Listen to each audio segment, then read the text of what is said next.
Digital marketing ఇవాళ buzzing word అండి. దీనికి పెద్దగా క్వాలిఫికేషన్ కానీ డిగ్రీస్ కానీ ఏం అవసరం లేదు. అయితే ఇందులో ఉన్న కొన్ని అపోహలు ఏంటంటే, డిజిటల్ మార్కెటింగ్ అనేసరికి ఒక కంపెనీ తరపున లేదా ఒక పర్సన్ తరపున ఒక చిన్న పోస్టర్ డిజైన్ చేసి సోషల్ మీడియాలో అయితే ఫేస్బుక్లో కానీ ఇన్స్టాగ్రామ్లో కానీ లేదా యూట్యూబ్లో చిన్న వీడియో కానీ పెట్టేస్తే డిజిటల్ మార్కెటింగ్ అనుకుంటారు. ఈ డిజిటల్ మార్కెటింగ్ ప్రీవియస్ మన రెగ్యులర్ మార్కెటింగ్ మెథడ్స్ కన్నా చాలా డిఫరెంట్గా ఉంటుంది. చూడండి, ఈరోజు స్మార్ట్ ఫోన్ లేని వాళ్ళు ఎంతమంది, ఇంచుమించు అందరూ కూడా ఈవెన్ రిస్ట్ వాచెస్ కూడా ఈ శాంసంగ్ యాపిల్ వాచెస్ వాడుతున్నారు. అంటే అంత డిజిటలైజ్ అవుతుంది. మనం ఎంతమంది ఈరోజు థియేటర్కి వెళ్ళి టికెట్స్ బుక్ చేసుకుంటున్నారు, ఎంతమంది రైల్వే స్టేషన్కి వెళ్ళి టికెట్స్ పర్చేస్ చేస్తున్నారు. ఈవెన్ ఫుడ్ ఆర్డర్ కూడా మనం స్విగ్గీ, జొమాటో లాంటి అప్లికేషన్స్ ద్వారా చేసుకుంటున్నాం. అంటే వరల్డ్ అంతా డిజిటల్ బిజినెస్లోకి వెళ్ళిపోయింది. ఇంత డిజిటల్ బిజినెస్లో కూడా మీరు సపోజ్ ఏదైనా ఒక స్కూల్లో కాలేజ్ రన్ చేస్తున్నారు, లేదా సాఫ్ట్వేర్ కంపెనీ రన్ చేస్తున్నారు, లేదా స్టార్టప్ ఏదో మొదలు పెట్టారు, లేదా ఇంకేదో చేస్తున్నారు. మీరు చేసే ప్రతి పనిని డిజిటలైజ్గా ఎంత బాగా ప్రమోట్ చేస్తున్నాం. బేసిక్గా digital marketing is an ocean అండి. ఈవెన్ నాకు తెలిసింది కూడా ఒక 20-30% అనుకోవచ్చు. 100% ఎవరికి తెలియదు. ఎందుకంటే ప్రతిరోజు దీని మీద కొత్త మెథడ్స్, కొత్త ఎక్స్పెరిమెంట్స్ జరుగుతున్నాయి. టీవీ అడ్వర్టైజ్మెంట్ అయినా, రేడియో అడ్వర్టైజ్మెంట్ అయినా, ఒక నార్మల్ హోర్డింగ్ అయినా, ఇదంతా ఒక పారామీటర్. అంటే దీనికి ఇంతే లిమిటేషన్. అంటే మీరు వేసిన పర్టికులర్ న్యూస్ పేపర్లో అడ్వర్టైజ్మెంట్ పర్టికులర్ క్లయింట్కి వెళ్ళొచ్చు, వెళ్ళకపోవచ్చు.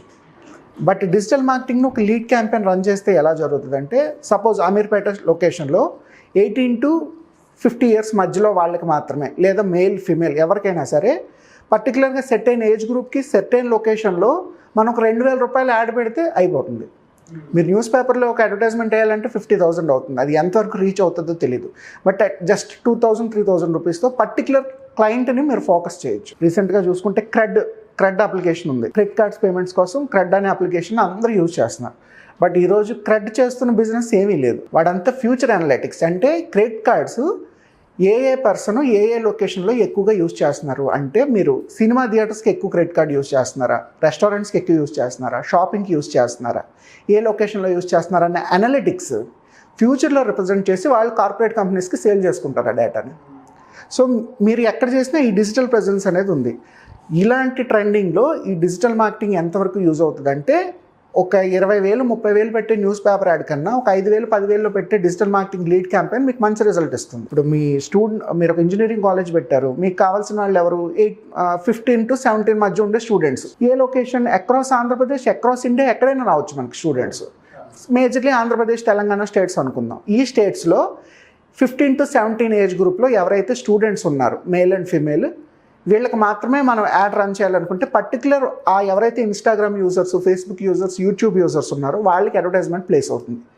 సో మనం సెట్ చేసేటప్పుడు ఈ పారామీటర్స్ అన్నీ చెక్ లిస్ట్ చూసుకుంటాం. ఎవరెవరికి యాడ్ కావాలి, ఏ లొకేషన్లో కావాలి, దాన్ని బట్టి ఫేస్బుక్ కానీ యూట్యూబ్ కానీ మీకు ముందే చెప్తుంది బడ్జెట్ ఎంత అవుతుందని. అది 5,000 అవుతుందా, 10,000 అవుతుందా, 20,000 అవుతుందని. సపోజ్ ఫస్ట్ డే ఒక లీడ్కి 110 రూపీస్ అయింది అనుకోండి, సెకండ్ డే అది 90 రూపీస్ అవుతుంది, థర్డ్ డే 80 రూపీస్ అవుతుంది. అలా మీ లీడ్ కాస్ట్ కూడా తగ్గిపోతుంది. సో ఎవరైతే ఎంతమంది యూజ్ చేశారో ఆ లీడ్ని బట్టి మీరు పే చేసిన అమౌంట్ కూడా డిడక్ట్ అవుతూ ఉంటుంది. ఇది ఓవరాల్గా ఫస్ట్ డిజిటల్ మార్కెటింగ్ అనే సబ్జెక్ట్. అంటే మీరు అడ్వర్టైజ్మెంట్స్ చేయొచ్చు, ప్రమోషన్స్ చేయొచ్చు, లీడ్స్ జనరేట్ చేసుకోవచ్చు, లేదా ఓన్లీ మార్కెటింగ్ చేయొచ్చు, మీ బ్రాండ్ని ప్రమోట్ చేయొచ్చు. సో డిజిటల్ మార్కెటింగ్లో ఈ సబ్జెక్ట్ అంతా డిఫరెంట్ అనమాట. సెర్చ్ ఇంజిన్ ఆప్టిమైజేషన్ అని, సోషల్ మీడియా మార్కెటింగ్ అని, బ్రాండింగ్ అని, కలర్ కాంబినేషన్స్, టెక్స్ట్ ఎలా ఉండాలి, ఫోంట్ ఎలా ఉండాలి, చాలా వ్యాస్ట్ సబ్జెక్ట్. అయితే ఇది అందరికీ ఒకే రకంగా ఉండాల్సిన రూల్ అయితే లేదు.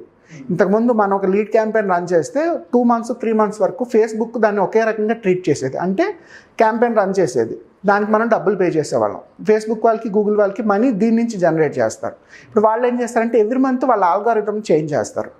సో ఆల్గారిథం బట్టి మనం కూడా మళ్ళీ అమౌంట్ పే చేస్తూ ఉండాలి వాళ్ళకి. సో దీన్ని బట్టి ఈ డిజిటల్ ప్రెజెన్స్ అంతా జరుగుతుంది. ఇప్పుడు చూడండి, ఎక్కువగా అవుట్డోర్ అడ్వర్టైజ్మెంట్స్ కానీ చాలా మటుకు తగ్గిపోయాయి. ప్రతి అడ్వర్టైజ్మెంట్ ఇవాళ మీరు ఇన్స్టాగ్రామ్ ఓపెన్ చేస్తే 2 minutesకి ఒక యాడ్ కనిపిస్తుంది. క్వాలిఫికేషన్ అనేది నిజంగా దీనికి మ్యాండేటరీ కాదు. ఎందుకంటే ఇది ఒక 4 ఏళ్ల ఇంజనీరింగ్ ప్రొఫెషనల్ కోర్స్ కాదు, 5 ఏళ్ళగా మెడిసిన్ కోర్స్ ఏం కాదు. ఎవరైనా సరే డిజిటల్ మార్కెటింగ్ చేయొచ్చు. దీనికి మెయిన్గా కావాల్సింది ఇంటర్నెట్ యూసేజ్ బాగా తెలియాలి, టైపింగ్ లాంటివి తెలియాలి, కొన్ని డిజైనింగ్ వర్క్ కూడా వస్తే చాలా మంచిది. ఎందుకంటే డిజైనింగ్ అనేది మీకు కొన్ని స్ట్రాటజీస్ నేర్పిస్తుంది. కలర్స్ ఎలా ఉండాలి, ఫోంట్ ఎలా ఉండాలి. ఇప్పుడు మీ బ్రాండ్ కలర్ ఒకలా ఉంది, ఇక్కడ మనం యూజ్ చేస్తున్న ఫోంట్ కానీ టెక్స్ట్ కానీ డిఫరెంట్గా ఉందనుకోండి, అది మ్యాచ్ అవ్వదు. సో ఆ బేసిక్ డిజైనింగ్ అనేది కొంచెం తెలియాలి. 100% అవసరం లేదు, కొంచెం తెలుసుకుంటూ ఉండాలి. అండ్ ఎవరైనా సరే ఒక 2 నెలలు 3 నెలలు ఐదర్ ఆన్లైన్లో కానీ ఆఫ్లైన్లో కానీ ఏదో డిజిటల్ మార్కెటింగ్ వర్క్ చేస్తున్న వాళ్ళని ఎవరినైనా సరే వాళ్ళ దగ్గర యాజ్ అ స్టూడెంట్ గానో ఇంటర్న్షిప్ గానో ఈ డిజిటల్ మార్కెటింగ్ కోర్స్ అనేది ఎవరైనా నేర్చుకోవచ్చు. లేదు డిజిటల్ మార్కెటింగ్ కంపెనీ పెడదాం, దీని మీద బిజినెస్ బాగా జనరేట్ చేద్దాం అనుకుంటే హార్డ్లీ 1 or 2 పర్సన్స్ ఇనీషియల్గా ఒక 1 or 2 పర్సన్స్ 2 ల్యాప్టాప్స్ ఒక ఇంటర్నెట్ ఉంటే సరిపోతుంది ఈ బిజినెస్ స్టార్ట్ చేయడానికి. But end of the day client కావాలి మనకి. అంటే ఒక బిజినెస్ చేస్తున్న వాళ్ళు ఒక చిన్న రెస్టారెంట్ ఏదో స్టార్ట్ చేశారు కొత్తగా, వాళ్ళకి చుట్టుపక్కల స్టూడెంట్స్ అందరికీ జస్ట్ దాని గురించి తెలియాలి, లీడ్స్ కూడా అవసరం లేదు. ఏం చేస్తారు, డైలీ మార్నింగ్ ఆఫ్టర్నూన్ కొన్ని పోస్టర్స్ డిజైన్ చేసి సోషల్ మీడియా అప్లోడ్ చేస్తూ ఉంటారు. ఈరోజు నా వరకు #సుధీర్ వర్మ అని కొడితే చాలు, సోషల్ మీడియాలో నా ప్రెజెన్స్ ఏముందో తెలుస్తుంది. చాలా సింపుల్ అనమాట డిజిటల్ మార్కెటింగ్ అనేది.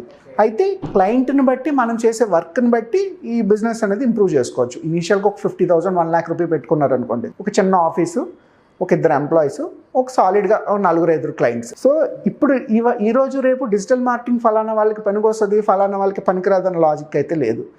మన కెపాసిటీని బట్టి, మన ఇన్వెస్ట్మెంట్ బట్టి మనం మార్కెట్లో ఎంతవరకు వెళ్దాం అనుకుంటే అంతవరకు స్కోప్ ఉంది.